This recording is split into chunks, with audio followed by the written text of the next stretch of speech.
रियासती कानून साज असम्बली में नायब वज़ीर आला व वज़ीर फाइनेंस मल्लू भट्टी विक्रमार्का ने 2,91,159 करोड़ रुपए का बजट पेश किया। हुकूमत ने रियासत के अक़लियतों की तरक्की और बहबूद के लिए बजट में 3,003 करोड़ रुपए मख्तस किए हैं।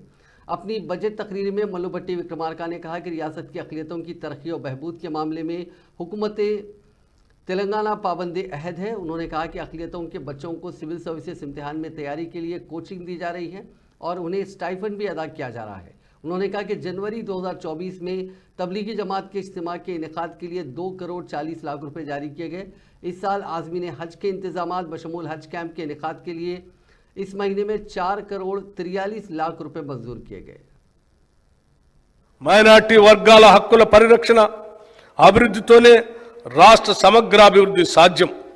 దాన్ని గుర్తించిన మా ప్రభుత్వం మైనారిటీల సంక్షేమం కొరకు పలు చర్యలు చేపట్టింది.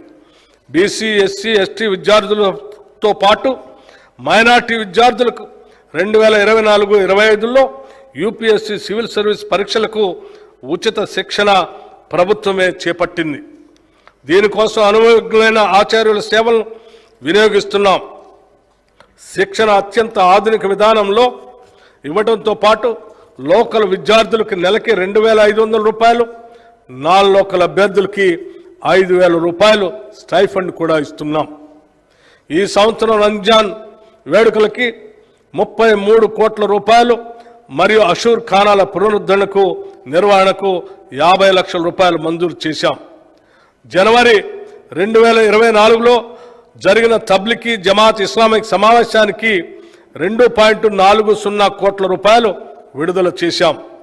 ముస్లిం సోదర సోదరీమణుల హజ్ యాత్రకు 4.43 కోట్ల రూపాయలు ఈ నెలలోనే మంజూరు చేశాం. మైనార్టీ సంక్షేమ శాఖకు ఈ బడ్జెట్లో ఎప్పుడూ లేని విధంగా 3,003 కోట్ల రూపాయలు ప్రతిపాదిస్తున్నాం. బీసీ సంక్షేమం మన రాష్ట్ర జనాభాలో అత్యధిక శాతం ఉన్న